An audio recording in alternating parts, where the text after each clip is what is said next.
All right, so leadership advice. You want to be a good leader, you're in a bad environment. What do you do? You want to be a good leader? Stop thinking it's about you. It's not about your aspirations. It's not about your goal and objective. It's about you subordinating yourself to to your downliners and to your peers.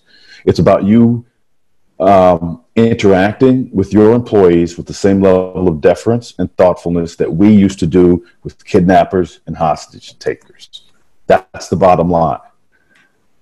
So you worry about how they're going to react. I mean, you kind of get out of your own way, right? Yeah, you get out of your own way, and you understand that when you go to that person, you tell them that the chief is pulling all take-home cars from all detectives, so you no longer have a company vehicle. And this person, several of these people have had these company vehicles for 10 years. It's 10 years they haven't been paying for gas while they're coming to and from work, and now it's being pulled from them. That kind of message needs to be thoughtfully considered before it's being relayed. And so when you're going to relay that message, you're going to think, what are those negative opinions, assumptions, and impressions that those employees are going to have about me when I come in here to drop this bomb on them?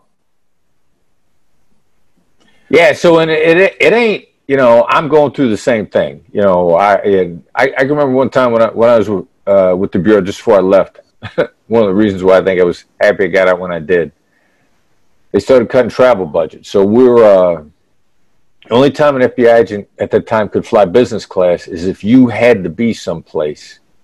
Travel restrictions, if you got to fly for over 8 hours or something, then they make you government rules, or you got to stop off and spend the night, get a good night's sleep before you keep going. And but if you're working in kidnapping and it's a 20-hour flight, they'd fly you business class so that you could get there faster and sleep on the plane and arrive fresh. And I can remember, to save money, they took that away. And when one of the one of the upper level executives at the Bureau was explaining to me, and he was saying, like, look, even we don't get to fly business class anymore. And he thought that was going to make it okay for me. Yeah. Yeah. And so, and I understand why he said what he said to you, because he didn't know any other way to soften that blow. And so he figures that if you looked at him as somebody with common ground, then it might be an easier pill to swallow. But that common ground, people going like, I share your pain. I'm feeling it a little bit too. That nonsense. Yeah. Nobody cares. Nobody cares. The other side doesn't care. I mean, I don't know if you ever heard this joke. There's this really bad serial killer joke. I mean, it is a bad joke, and it's harsh. But, unfortunately, it's a great example. A serial killer is dragging a little kid off into the woods, and it's dark and scary, and the little kid says, "Oh, my God, I'm scared." And the serial killer says, "Yeah, what about me? I got to walk back alone." But, I mean, as harsh as it is, that's a classic example. What about me? Yeah. I got to go through it, too. It's not as bad as you. But it's just it's just really bad. Yeah. It's and again, that goes back to my earlier statement of it's not about you. You want to be better as a leader. Understand that it's not about you. Understand that you're in a unique position because you make more money, you make more decisions than the people you were lowering the boom on. I mean, one way or another, you're in a better position than they are, and there's no way that it's affecting you as much as it's affecting them. Plus, they're looking for you to guidance. You're in a power position. There are all these problems there. Yeah, this whole common ground, shared feeling stuff is just nonsense. Yeah, and the common ground is it comes off as disingenuous when you've got that dynamic at play where you've got a superior subordinate relationship. And you hit the nail right on the head. You can't tell me that this is affecting me the same way it's affecting you. You make 20 grand more than I do. So don't try to say that you and I are in the same boat. And that comes off as disingenuous. It comes off as transparent, faulty, and there's a certain lack of sincerity there. And all of those go to damaging trust. And it's not going to be this one instance of you passing a bad message in a bad way to your employees, but it's like the application of our skills in reverse. The cumulative effect of your bad communication with your employees is ultimately going to have you fail. And it is cumulative, right? I mean, people that just keep storing up, no matter how much people try to forget. You know, it accumulates. It's like any other bad habit, right? You get fatter, you get bad nutrition, whatever it might be, right? Yeah, and or even a better analogy is the battered pet. At some point, the pet's going to get tired of you hitting on him, and he's going to turn around. He's going to bare his teeth. Well, that's tantamount to what happens in that superior subordinate relationship. You know, I cited one study in the book, the top 3 factors that people left bosses, and that's what they're doing. They're not leaving jobs. They're leaving bosses. Was their management style, condescending attitude, and a mean or bad temper. People don't leave jobs, they leave bosses. That's right. If there's employee turnover, it's the boss's fault. That ain't the job's fault. And as the labor force gets younger and younger, that's going to become more and more the case. These kids today, and when I say kids, I mean anybody younger than me, they're not sticking around anymore for that abusive behavior. They're not. They're just, they're packing up and they're going to work for someone else. So there's hope for the world. I mean, that's a good thing, right? Because that's going to make it a Darwinian process, and the companies that can't retain people, they deserve to go down the tubes. You would think, hopefully ego, authority, failure will stave that off. But the fear that I have is the people that need it most will read it the least. All right, so let's say you want to do better for yourself right now. You're concerned you've been doing bad. What are you telling me? What do you need me to do? How do I become more aware of this? How do I get better right now? I mean, how do I start to reverse this and get, instead of a downward spiral, get an upward spiral?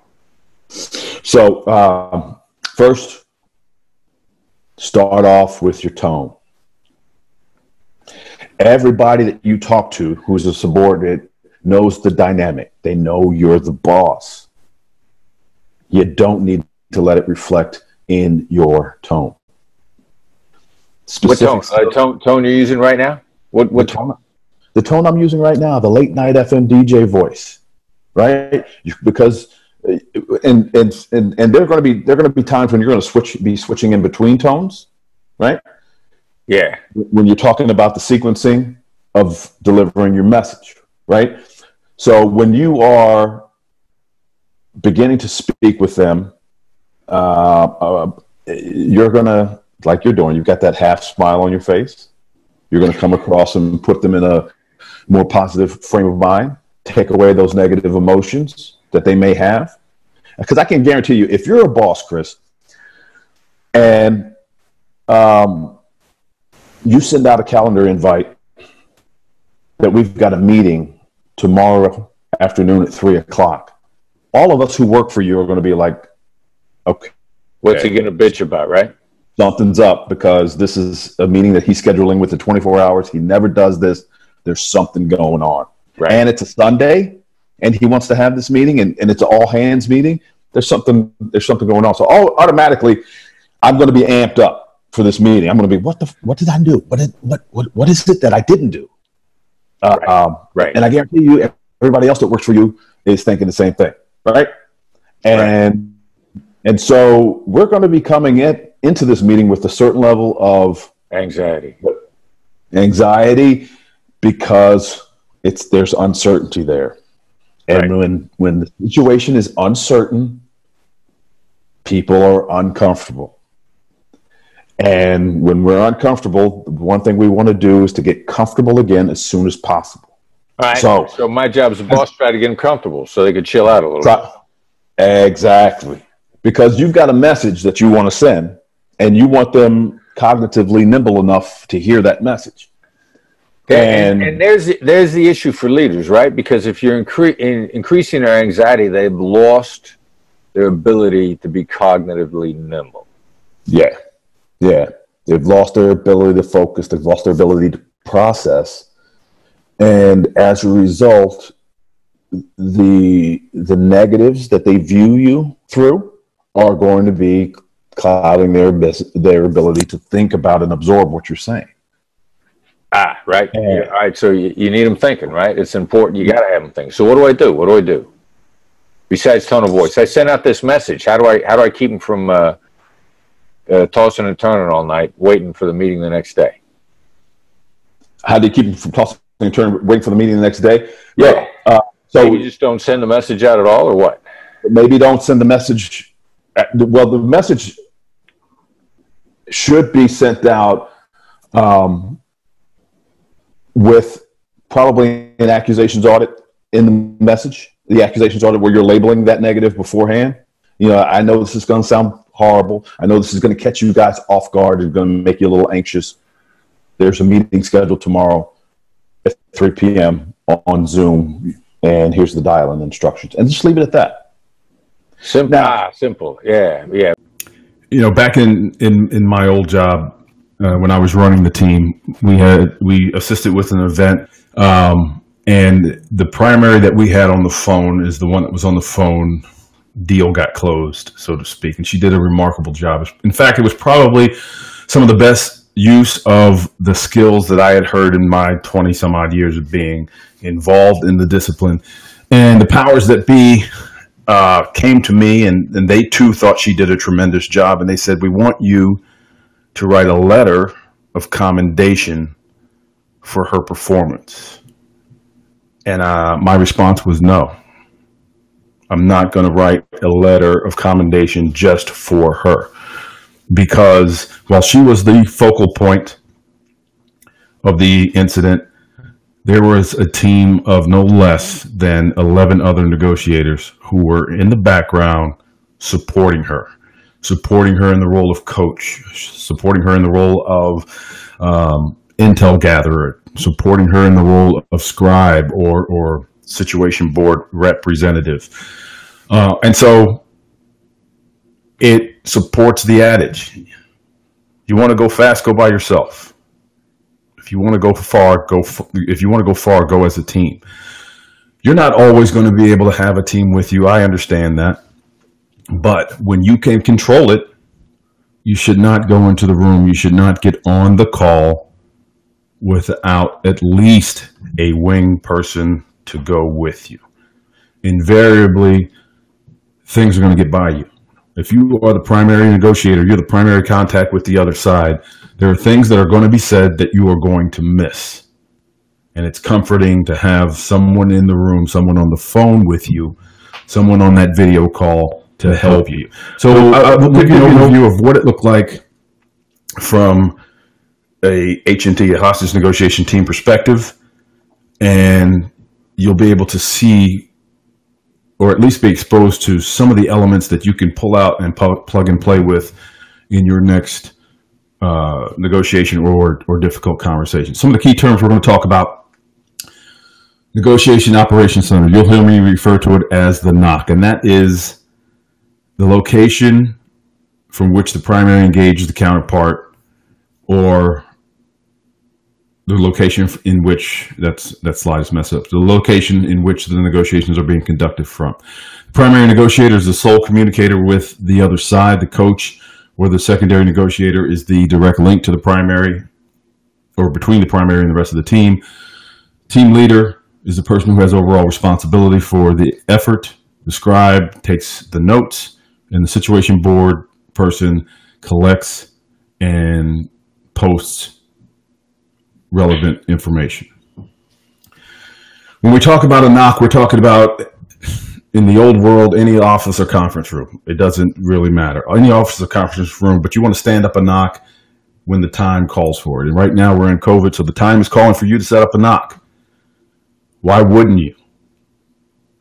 It puts you at a distinct advantage when off camera, within a room, there are people that are occupying different spots on the team in order to make the primary's job that much easier. You know, a lot of the feedback that we got in the survey revolved around keeping people in their lane, not having people interject when they're not supposed to, It revolved around negotiating within the negotiation to make sure that our goals and objectives are aligned. And so when we start to look at the positionings within each team, as you prepare for your negotiation and you start to put people in their respective spots, that is the time to discuss exactly what their roles are, what's expected of them, and how the flow of the conversation should go with the counterpart. Setting it up on a phone call or for a Zoom call.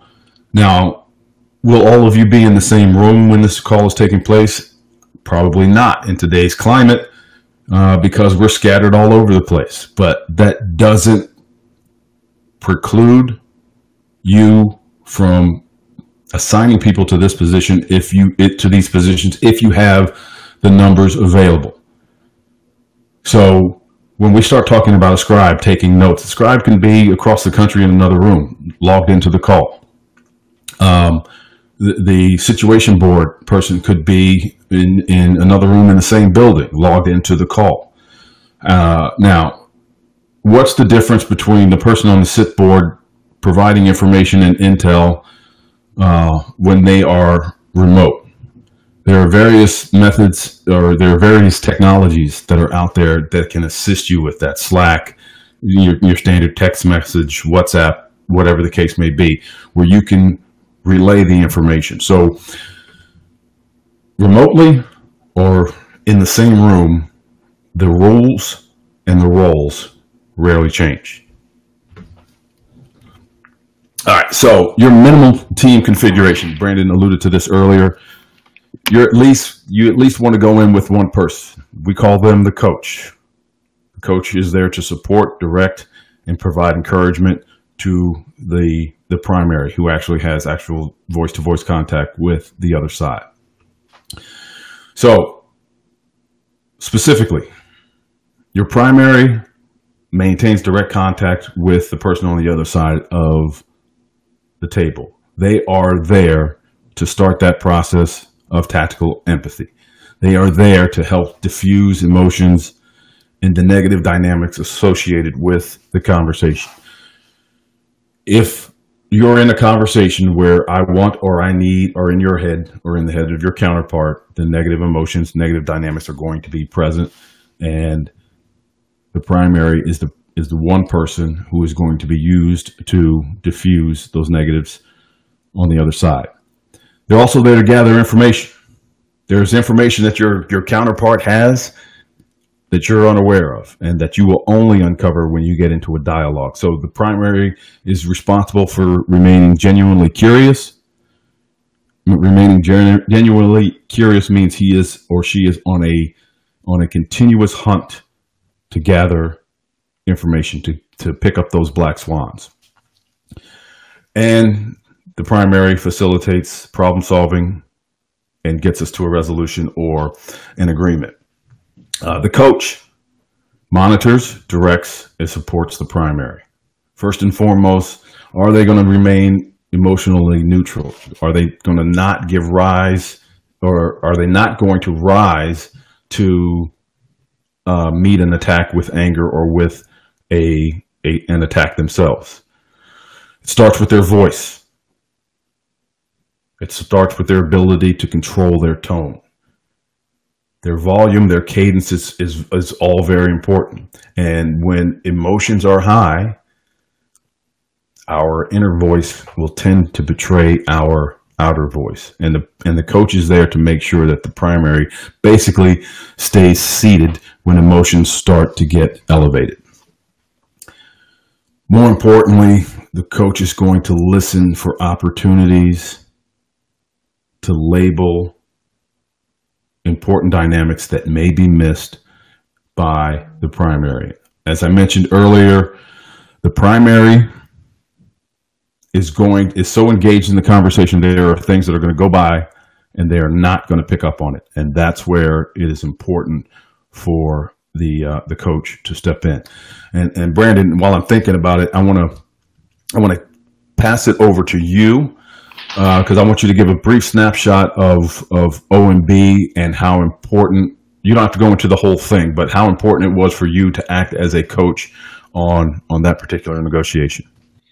Yeah, sure, not a problem at all. So there's actually a case study that we do for our bigger training sessions, you know, the 7-8+ hour training sessions. And this case study is based on a negotiation that Chris and I were in directly, a Black Swan negotiation with over a government contract. And we had to work with an intermediary, right? What we would call in law enforcement a TPI, third-party intermediary, which was basically a contractor that was between us and the government entity that we were working with in this case. And so early days in Black Swan, so Chris was our primary negotiator, right? He's the main guy. I am working as the coach. And so to Derek's point from earlier, the primary negotiator doesn't actually have the ability to pick up all the information that is happening at the table. And there's plenty of data out there. I won't bore you with the numbers, but the reality is we know, based on scientific data, fMRI studies, all these things, that the working brain does not actually have the capacity to absorb the amount of information that is coming off a human being at any given moment. And the ratio is basically 3 to 1, right? Like the person is giving off at least 3 times as much information as you actually have the ability to pick up, which is why it's one of the reasons it's so important to have that coach, because when you're not worried about what you're going to say next, it actually clears up part of your brain to pick up more information. So we're in this negotiation. We thought we had poor assumptions going in, right? We had a poor hypothesis that we didn't test. We thought that our relationship with the government entity we were going to do business for was strong enough that they told the TPI, the intermediary, that, look, we love Black Swan. We've had their training already. We want more of it. Make the deal because we want these guys. And in addition to that, we do not do the same type of training that this intermediary already does for this government entity. So we come in, and I'll never forget, the first thing out of Chris's mouth when we got on the phone was, we are really looking forward to this partnership. There were also 2 people on the other side. They happen to be women. Not that that matters. I just can still hear her voice very clearly in my mind. Her response to that was, you guys aren't partners, you're subcontractors. And the way that she spit that out, I will never forget. I mean, that is something that is burned in my memory. Instantly, we're off on the wrong foot because this argument almost ensued right from Jump Street. And as we're working our way through, what I am hearing is an underlying theme is they are terrified that we are going to steal their client from them. And then in addition, we haven't earned the spot to work with this client. And so I jump in initially with a label and say, it sounds like you're most worried about us coming into your territory. And there's this long pause on the other end. And I wait a second and immediately jump into an accusations audit that's, you guys have done a lot of work to get to this position. We have fallen out of the sky and have come at you from left field, and basically doing everything I can to say, look, this is your barbecue and it tastes good. And that was the moment that was actually the pivoting moment that got us to resolution. We went from arguing over who actually deserves to be in this position to them agreeing to all the terms that we wanted, which in this case, as many of you will probably not be surprised by, was focused on how we're going to split up the cash. And we instantly went from a 65-35 split to an 80-20 split with no fuss because we were able to recognize that. And so the reality is you're going to run into problems at the table. You're going to have counterparts that are going to have issues that they do not overtly express with their words. And that is the job of the coach, to be able to pick up on those dynamics in the moment and then shine a light on them through the use of a label. And exactly as is written out on the slide, looking for opportunities to label dynamics that have been missed. And that said, the last thing I'll add to this is when you are organizing your team, it's probably best to have your most skilled negotiator be in the coaching position. We've had a lot of discussions about this, and the reality is, who's the most important person at the table? The primary is very important, but they're probably a 1A. Your coach is there to manage the entire situation from end to end. What's happening with your scribe, your sit boards? If your primary hits a road bump, there's somebody's got to be there to bail them out, and you can't get caught thinking about stuff. You got to be able to give an answer right away, and that's where the coach comes in. The person that is always consistent, does not get rattled, fully versed in the skills, and then also has the wherewithal to jump in with the right verbal observation at the right time. Perfect. And so the other point I wanted to make along with that is, why did you have to jump in? Because we were missing something on the other side. True. But the other reason you had to jump in is that Chris went into this conversation thinking that the skids had been greased.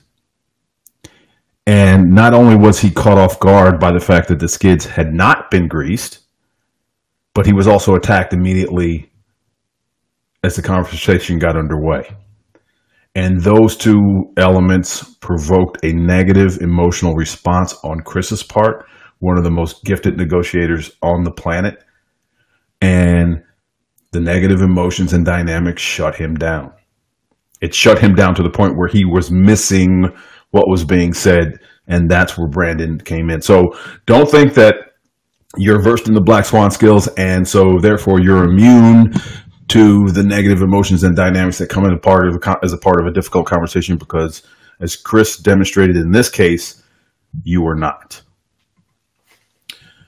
So providing organization. We're talking about assessing and developing the negotiation strategy. Now, the coach is not going to do this in a vacuum. He's going to do this in the moment by himself, but in preparation, this is going to be incumbent upon everybody who calls themselves a part of the negotiation process and or team. But in the moment, he or she is providing immediate short-term assessment and responses that the primary should utilize as needed. Those two words are very important, as needed. Brandon said that as a coach, you should probably be the most capable of negotiators within your organization or on your team. With that comes a responsibility for you to keep your mouth shut when it's time to keep your mouth shut. People in the coaching position will often want to inundate the primary with, say this next, say that next, say this next, say that next. And that's done by way of hand signal or sticky note or whatever form of communication you've come up with. But I've seen it time and again. I caution my team, don't overcoach your primary. You put them in the position to do the job, allow them the latitude to do the job. So as needed is critical. And you're also thinking ahead, anticipating what's that other side going to do or say? How is the other side going to react?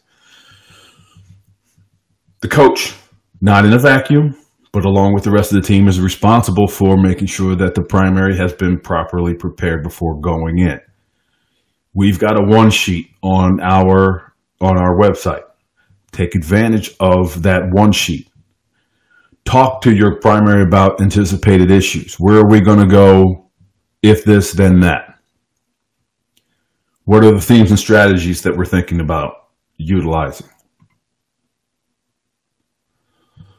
Prompts and scripted dialogue, again, as needed.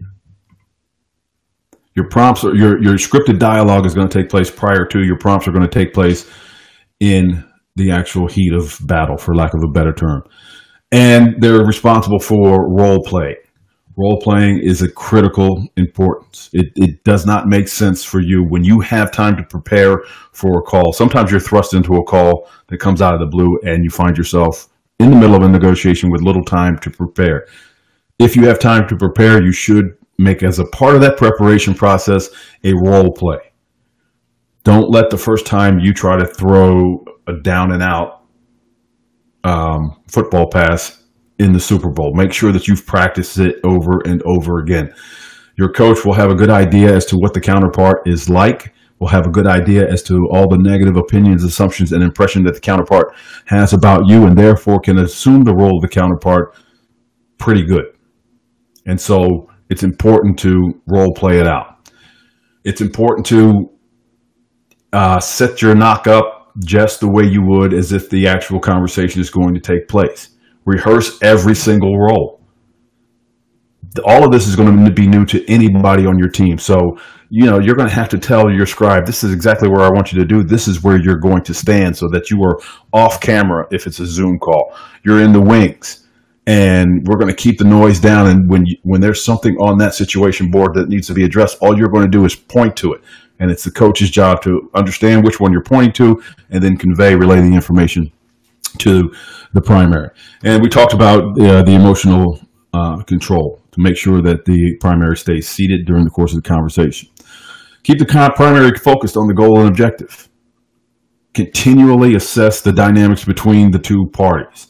You're removed from the conversation, so your assessment is going to be a lot clearer than what an assessment would be coming from the primary.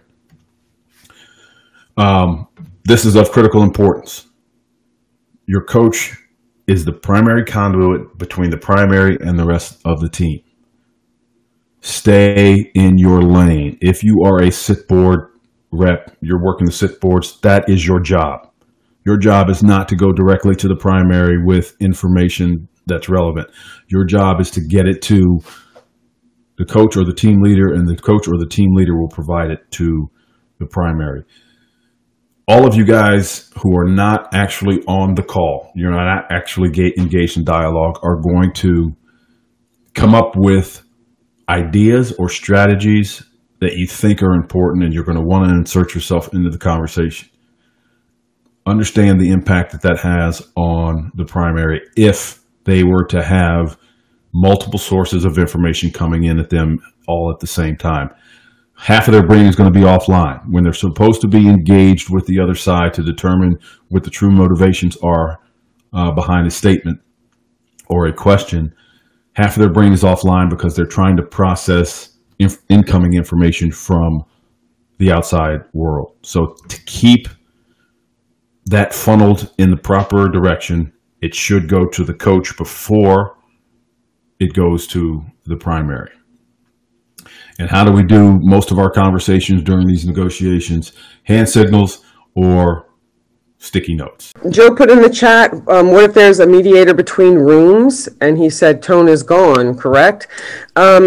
And that's a good question, Joe. When you're using a mediator, it's kind of hard to modulate tone because you can't really control what that person does.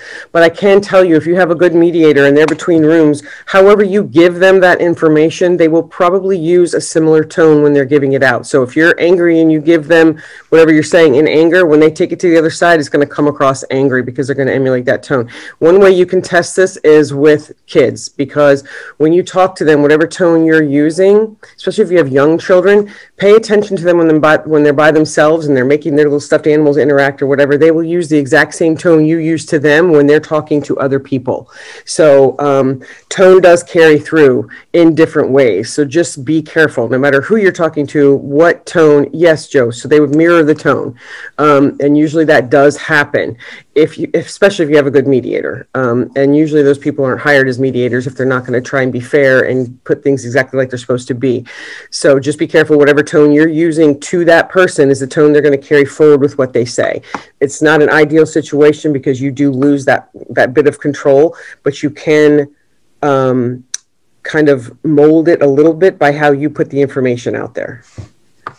Now, great add there, Sandy. And so I'll add a couple thoughts. And the first thought I'm going to add is going to sound extremely insulting. And that is simply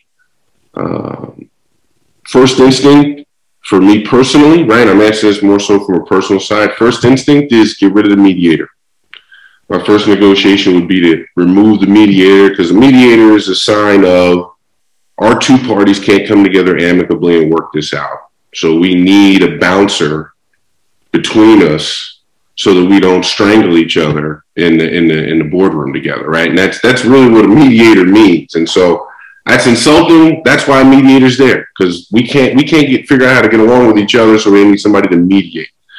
That's my first reaction. Get rid of the mediator, and then get your negotiation one sheets out and start working really closely with the rest of your team on how you're going to interact with the other side. Starting probably with what your tone sounds like, right? But let's say we got to deal with the mediator, right? We got to use this TPI, third party intermediary between us. First thing is, got to have a sit down with the mediator, separate sit down with the mediator about how you want your message translated. The reality is, your negotiation is also with the mediator. Now that you've brought another party in, now you got to negotiate with this person and negotiate with the people over there at the same time. And I think a lot of us lose sight of that when the mediator gets, because like, oh, this is professional. We just tell them what we want, and they'll shape it and mold it and give it to the other side properly. Like I don't count on it, right? I wouldn't count on it. So separate negotiation. I'm also a very big testament of, you tell a mediator something and they got to translate that message. I'd look them dead in the eye and say, how are you going to say it? What are you going to sound like when you deliver this message to the other side? I want to hear you. I want to hear you say it, right? And then like, okay, a couple tweaks, right? Or, again, how does this look? How do we make sure that we get the message across with the way that this sounds when you deliver it, right? Make the mediator the problem solver, just like you would anybody else. How's it going to sound? Would it be impossible for me to hear you actually say it out loud? Okay. Sounds a little condescending. How do we make it so they don't react adversely to that? Okay, give it to me again, right? And so you got to go through that with your mediator. Feel free to do that. They work for everybody in the room. They're taking a cut of everybody's piece. Might as well sit them down and walk them through. But great question, because we work through third parties. That happens, right, in the business world. As far as notes are concerned, be cautious about inundating the primary with a bunch of sticky notes. I've got pictures. I should have loaded some into this PowerPoint, but I've got pictures in training exercises and actual exercises or events where I take a picture at the end of the event of all the sticky notes that are on the table in front of the primary. And some of them are so high that if the primary were seated at that desk, you would not be able to see much above the bridge of their nose because of the number of sticky notes that were put before them during the course of the event or the exercise. Keep the notes to a minimum. They should be short, handwritten, neat, timely, and organized. I emphasize timely because sometimes people are throwing notes in there and that portion of the conversation has passed us by. We've already resolved that issue, or we've answered that question and we've moved to something else, and then a note comes in trying to take us back. So make sure that they're also timely. Some of the pre-developed prompts that you may want to consider are your accusations audits, your calibrated questions in order to shape thought, your how questions on implementation. My favorites are, your asking labels. It seems like you have a reason for saying that. Seems like you have a reason for asking. Very appropriate to put in front of a primary in the moment. These are some other examples. Time travel. When you said X, what did that mean to you? Your phases of no. I'm sorry, that just doesn't work for us. Would it be a bad idea if I shared with you what we were thinking? A no-oriented question to protect the autonomy of the other side. Other no-oriented questions, how am I supposed to do that? We just can't do that. And then confrontation. When you want to confront counterproductive behavior on the other side, you hit them with an I message which is when you, I feel, because. Moving on to the team leader. This is the person responsible for the overall management of the negotiation effort. This is a senior team member. Doesn't have to be an executive or a leader within the organization, but this is somebody who's been around the block and who can correctly guide the subordinate elements of the team. This is the person that provides that status assessment and recommendation to senior management, particularly in negotiations that are not one-time transactions. They are going to be multiple hits before an agreement is made. This is the person that goes into the senior executives and say, this is where we are, this is what we think is going on, and here's how I recommend that we proceed.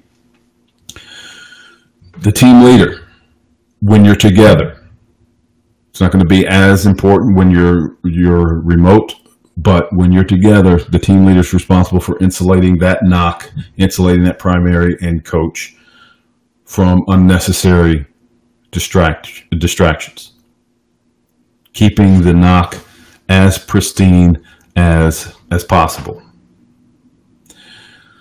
They're listening, off in the wings, for anything that might come up that will be useful in strategy development, especially when there are natural breaks in the conversation. We're going to break for lunch. We'll reconvene at 2 o'clock. That is a perfect time for you guys to start your strategy development when a natural timeout has been called in the conversation. Your scribe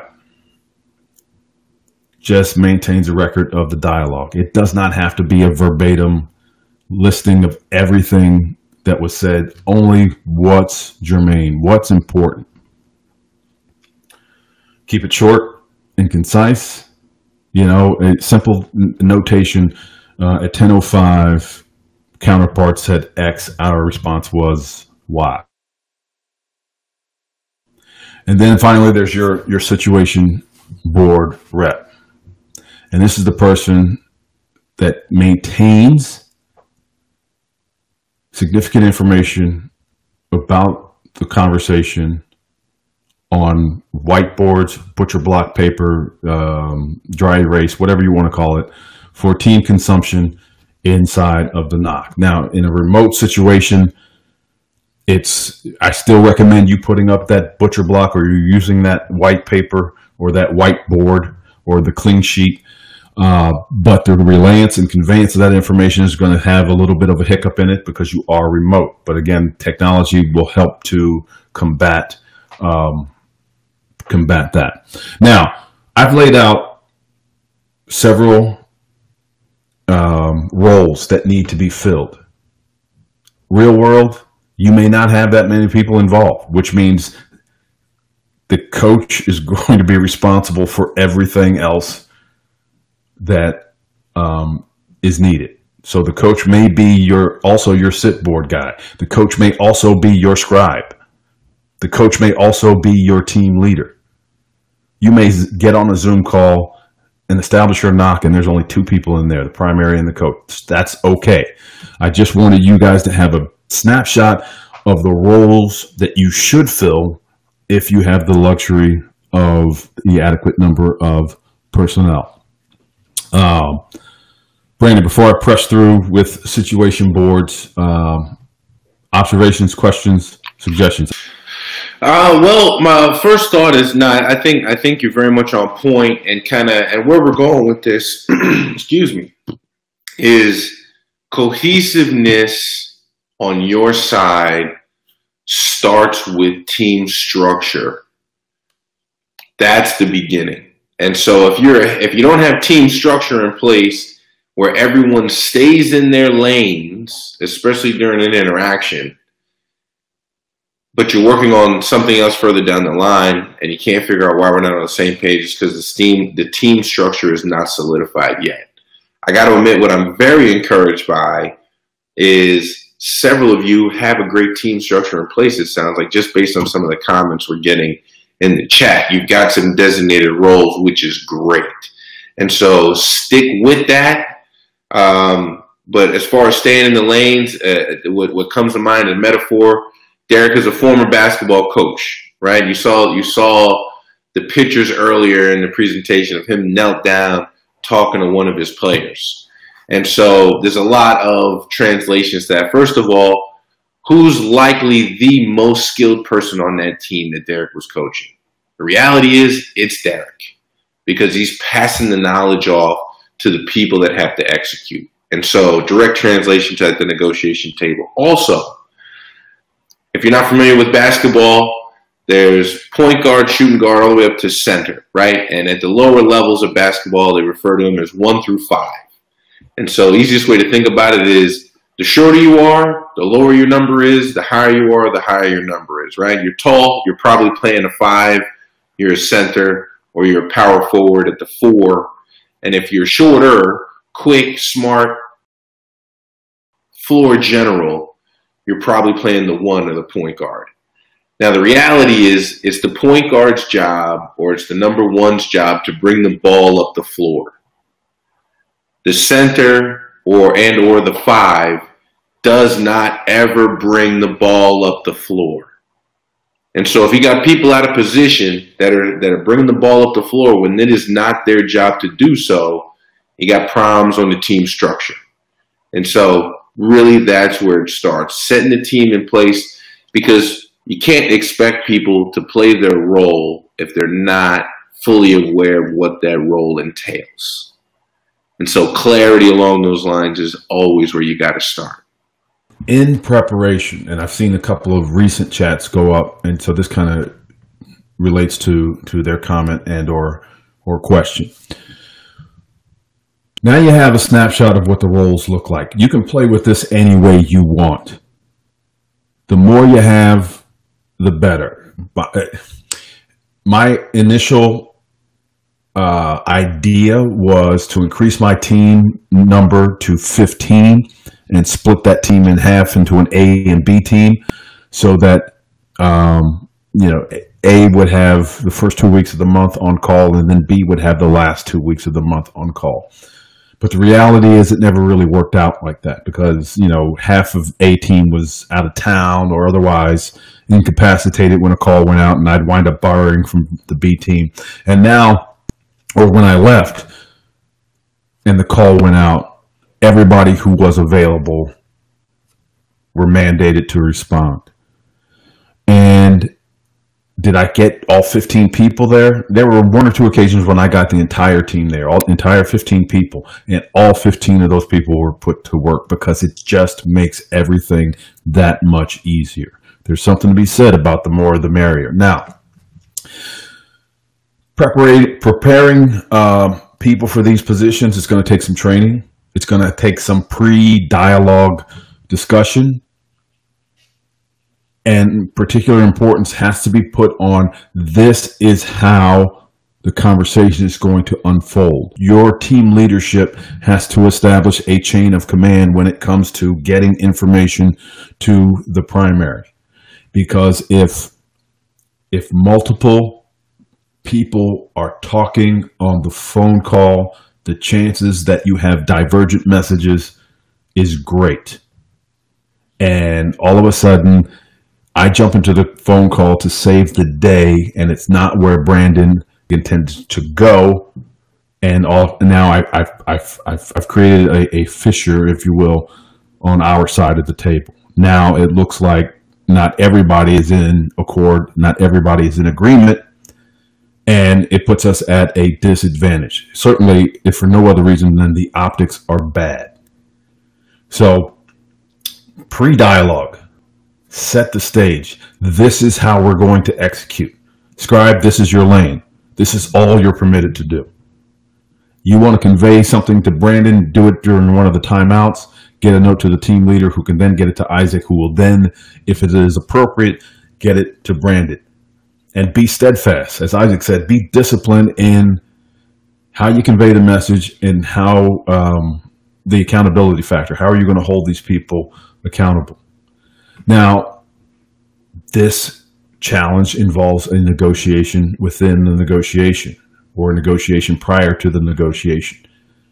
Some of the feedback that we got for the survey question was, what happens when you got people on your team who aren't Black Swan trained? Well, when you tell them this is how the negotiation, this is how the dialogue, this is how the conversation is going to unfold, that's probably going to be news that they're not going to want to hear, because they've been trained by another negotiations company, and or they've been trained at another university that looks at negotiations in a different manner than the Black Swan Group does. So you telling them this is how the negotiation is going to go is going to be news that they're not going to want to hear. So before you share that with them, you set it up with an accusations audit, where you're going to tell them, I know you probably think that I'm being a know-it-all. You probably think that I don't have a lot of experience, as much experience as you do in this area. You may think that some of the ways that you have been instructed to conduct the dialogue is superior to what I'm going to do. You may think that I'm trying to impose my will, and you probably think that I'm trying to showboat for the executives. And you let it sit. And you ask them, what's your vision on how this dialogue is going to be conducted? Are you against sharing that with me? And get them to verbalize. Here's what I was thinking. Here's what I had in mind.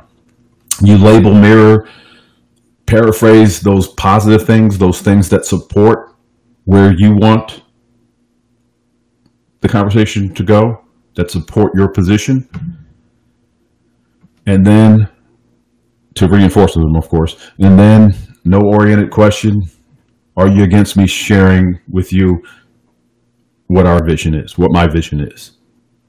And then you lay out exactly, this is how we're going to do it. Brandon's going to be the primary. His job is going to be X, Y, and Z. He will carry the message. He is the sole mouthpiece for the conversation. Isaac is going to be the coach. He's going to support Brandon. Shelly is going to be the team leader. This is her responsibility. Joanne is going to be the scribe. This is her responsibility. Frank is going to work the situation board. This is his responsibility. What about that doesn't work for you? Hash it out. But at the end of the day, you're going to draw your line in the sand as to how you guys are going to execute as a team. But just like you would in any other negotiation, you got to lay the groundwork first, and then put out your mandate or your dictate as to how the execution is going to occur. Could you tell us a little bit about what hostage negotiator leadership, and that abbreviated is HNL, hostage negotiator leadership? What does that mean, and why is it a great framework to build in a leadership position? All right, so that's a good question. So the framework, the HNL framework, is based on a simple premise that was taken from the world of hostage negotiation, and that is, ask yourself what your work environment would be like if you treated your direct reports with the same level of deference and subordination that hostage negotiators do hostage takers. What if you treated every difficult conversation that you engage in the workplace like a hostage negotiation, where you are the negotiator? That's, in a nutshell, the framework of hostage negotiator leadership.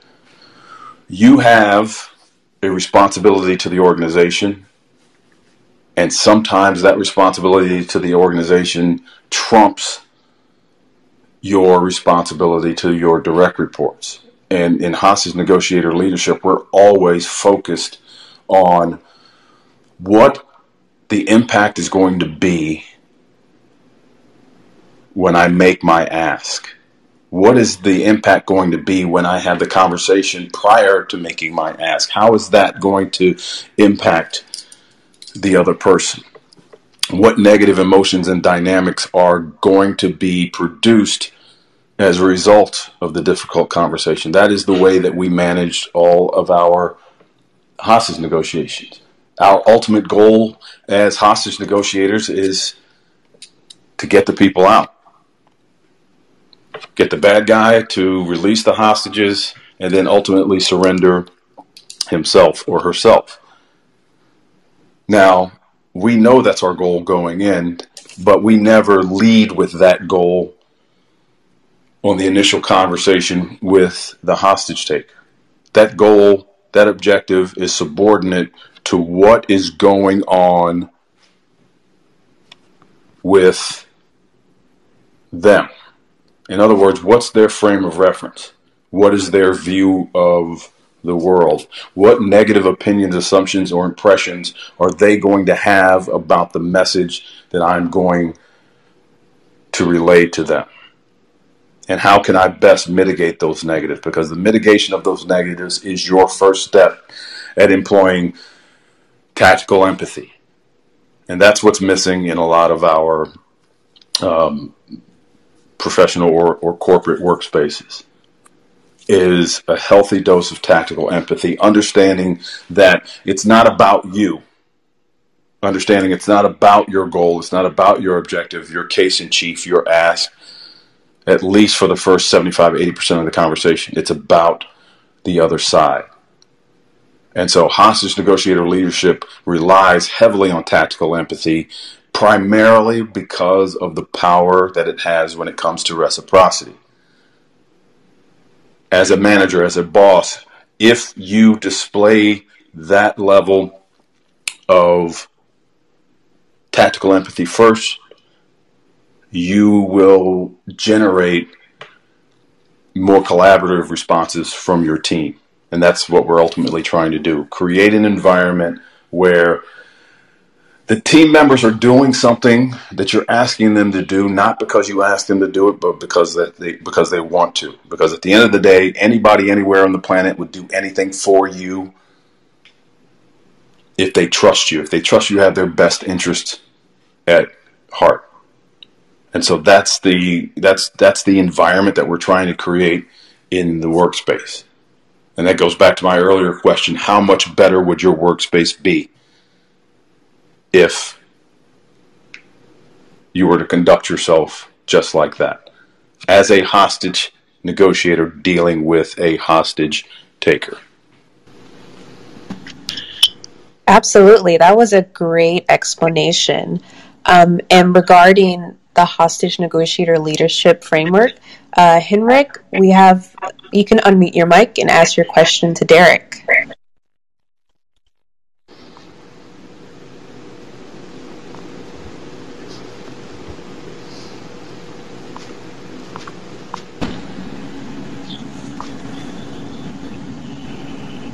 Henrik, can you hear us?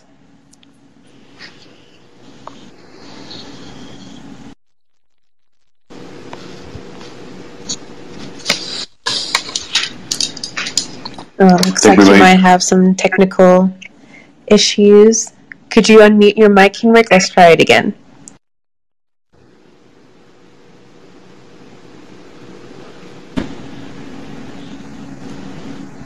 Doesn't look like it. Okay. That's a shame too, because I knew he had something.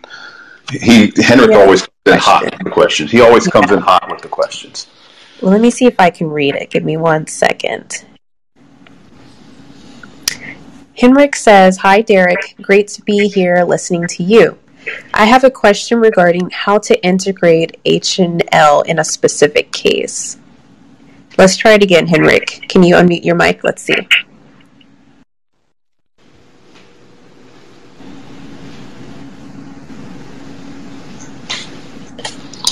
Okay. We have another question, but I will say, Henrik, if you can exit out of the app and come back in, we'll allow you to ask the question again. Our next question is from Amber. Amber, I'll bring you up on stage.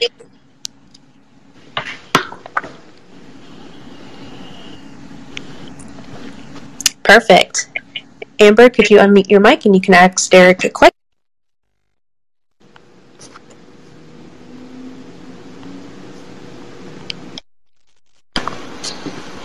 Okay. Can you hear me now?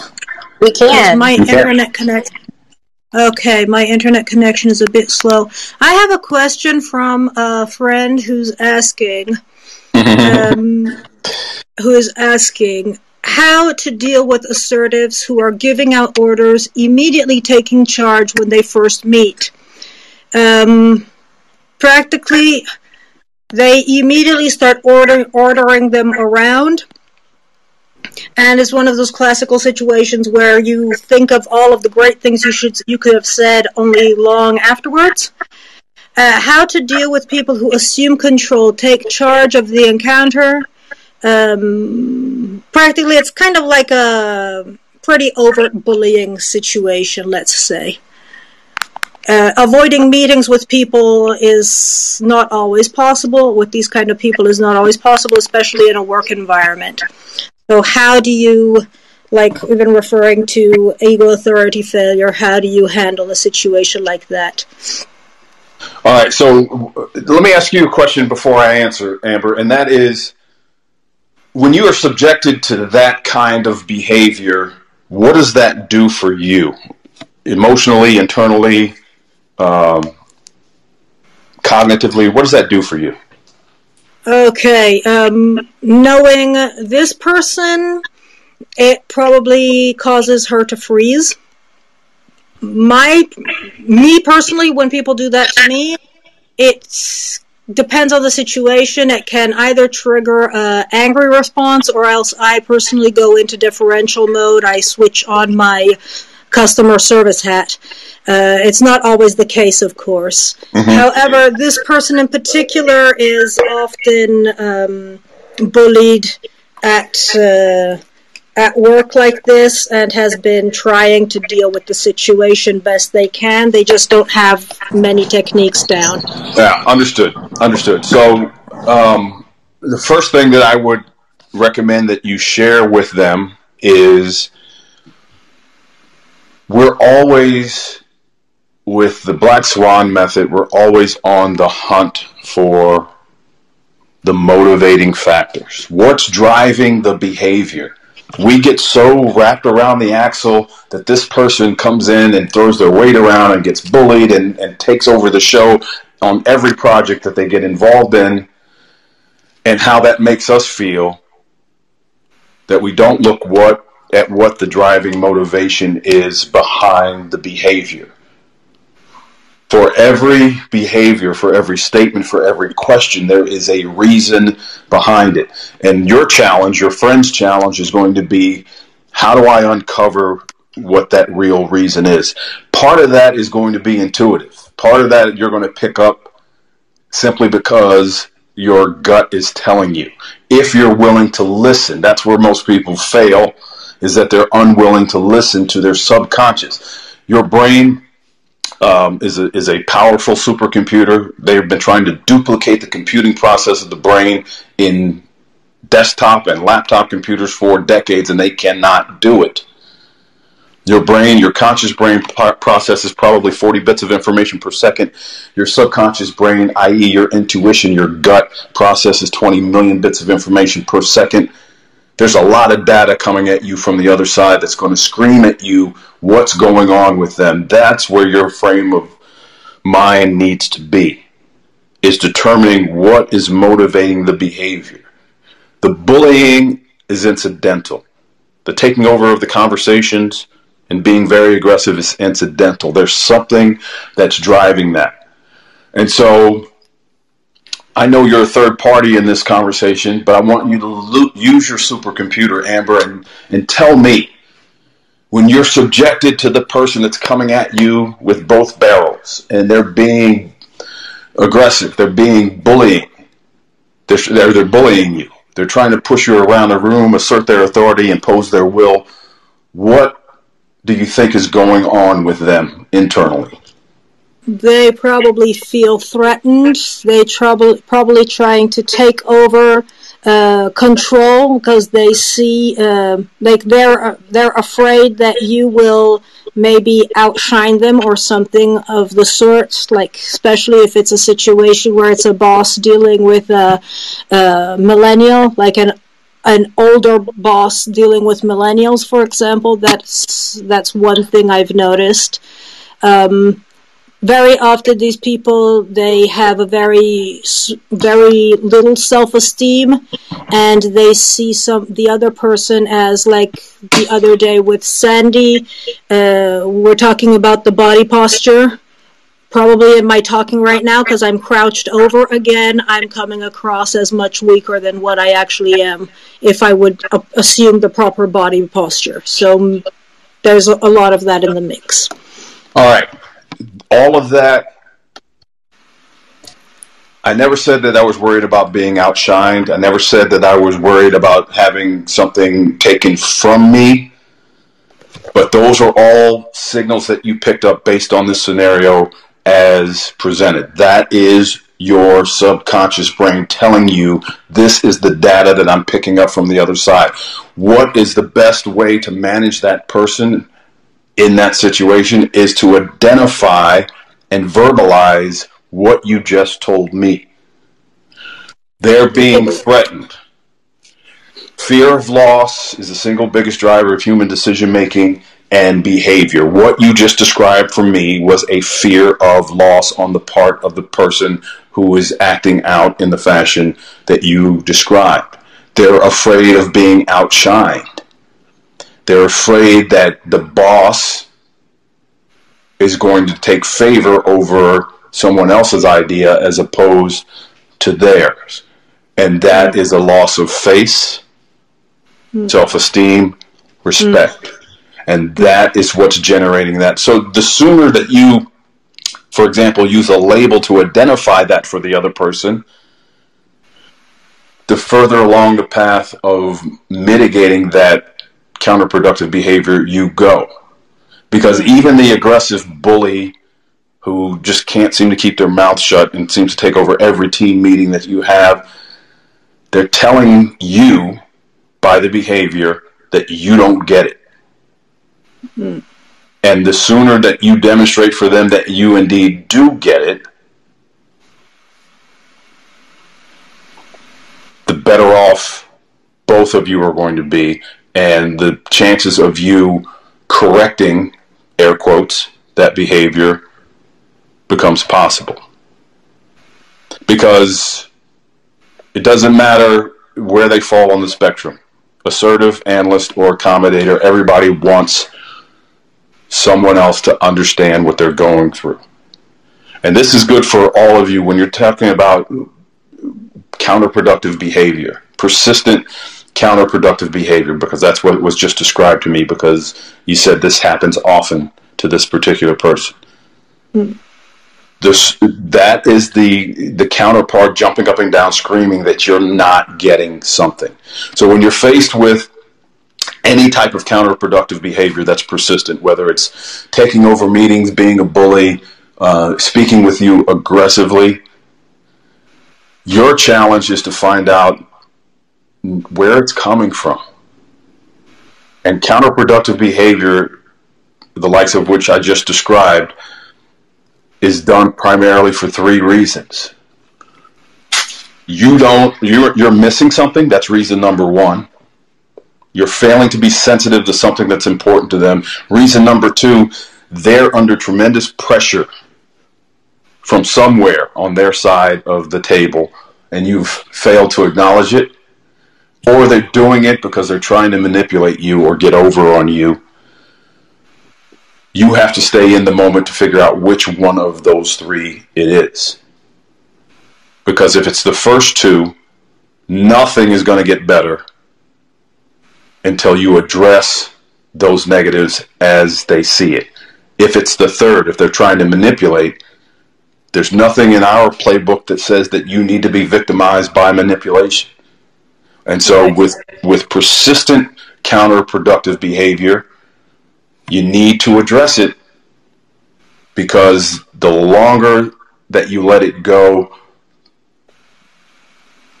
the less influence you're going to have with the other person.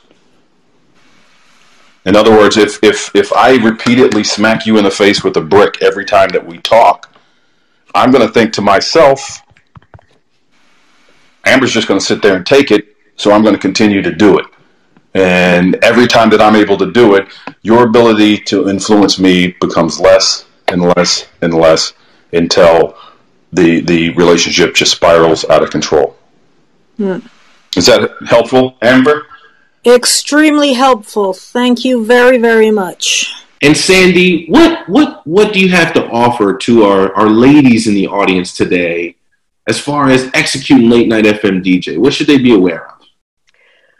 Be aware that you're not trying to have that sultry, sexy voice. For women, when you try to use that late night FM DJ voice, it can come across as overly sultry. So you want to make sure that you practice this a little bit. It's easier for the guys because it's just, I hate to say that, but it's easier for the guys because they don't have to worry about that so much. But for women, when you try to get that late night FM DJ voice, it can come down low and sultry. So you want to practice just having a calm cadence. It's not about having the low alto voice so much as it is just talking slow and enunciating each one of your words very clearly. If you want an example, watch Shark Tank and listen to Lori Grenier. She's the best at it for females for that late night FM DJ voice. No, that's perfect. That's exactly right. The late night FM DJ, and as you heard it in Sandy's voice, because she just played a little bit for us, is much more about cadence than it is the pitch of how you sound. And so something to keep in mind when we execute this, the amygdala is listed up there. The amygdala is that caveman part of the brain that 75% of it is dedicated to negativity. Why is that important? Because we're all guilty of imagining ourselves walking into a negotiation to deal with the aggressive, sharp, cutthroat negotiator. That actual negotiator makes up only about 30% of the planet. However, we all imagine walking into the negotiation and dealing with that person. It's because of the amygdala.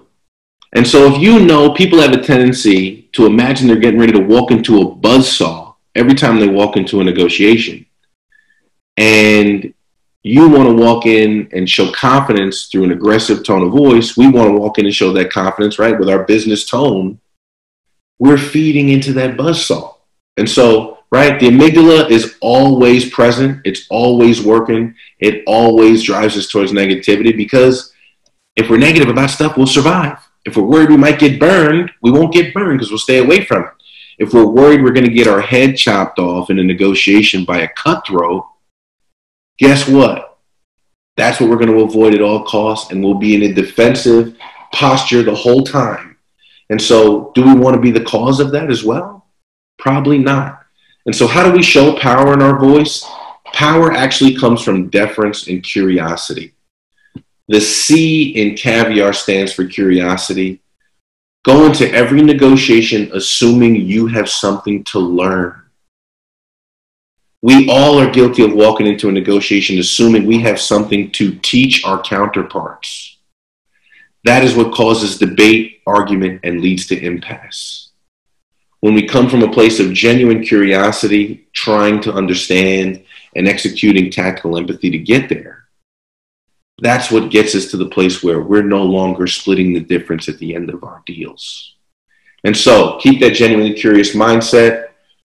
It also is roughly impossible for us to be genuinely curious and angry and frustrated at the same time. Those emotions are far enough apart, it's hard to feel them at once. And so what helps us stay in our chair, genuinely focused on curiosity, will keep us from getting angry. Instead of, you shouldn't have said that because it doesn't warrant any data, that has no justifications, doesn't make any sense. And your mindset goes to, that's really an interesting point of view.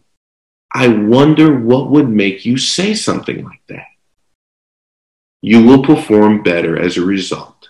And so every day, just like today, you got three choices. You can choose to stay the same, you can choose to get better, or you can choose to get worse.